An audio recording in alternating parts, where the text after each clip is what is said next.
महादेव, मैं इस जीवन से थक गया हूं। ये भाग दौड़, ये मोह माया, ये सब मुझे सिर्फ दुख दे रहे हैं। मुझे कुछ समझ नहीं आ रहा, मैं क्या करूं महादेव। मेरे प्रिय पुत्र, शांत हो जाओ। तुम्हारी व्यथा मैं समझ रहा हूं। ये जीवन एक यात्रा है और हर यात्री को कभी न कभी थकान महसूस होती है, परंतु इस थकान में ही विश्राम का महत्व छिपा है। विश्राम? महादेव, यहां विश्राम कहां है?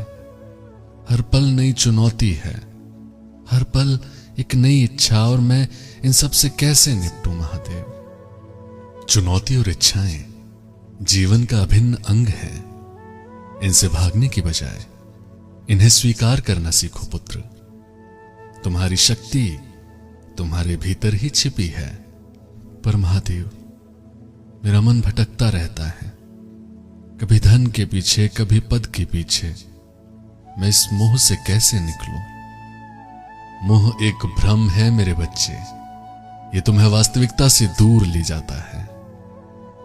तुम जिस धन और पद के पीछे भाग रहे हो, क्या वो तुम्हें सच्ची शांति दे सकता है? सच्ची शांति तुम्हारे भीतर है, तुम्हारे कर्मों में है, तुम्हारे प्रेम में है। तो फिर मैं क्या करूं महादेव? इस दुनिया में रहते हुए इन सब से कैसे अछूता रहूं? तुम्हें अछूता रहने की आवश्यकता नहीं है, तुम्हें बस साक्षी भाव से जीवन जीना है। प्रेम करो, बदले में कुछ अपेक्षा मत करो। इस प्रकृति को देखो, वृक्ष बिना किसी अपेक्षा के फल देते हैं, नदियां बिना किसी स्वार्थ के बहती हैं। महादेव, आपके वचनों से मुझे शांति मिल रही है, पर क्या यह संभव है इस कलयुग में ऐसा जीवन जीना? बिल्कुल संभव है मेरे बच्चे। ये युग चुनौतियों से भरा हुआ है, परंतु अवसर भी देता है।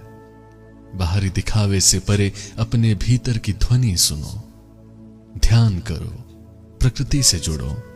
यही सच्चे सुख का मार्ग है। महादेव, आपने मेरी आंखों पे बड़ा पर्दा हटा दिया।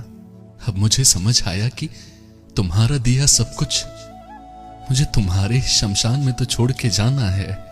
उठो मेरे बच्चे, जाओ और इस ज्ञान को अपने जीवन में उतारो। और याद रखना, मैं सदैव तुम्हारे साथ हूं।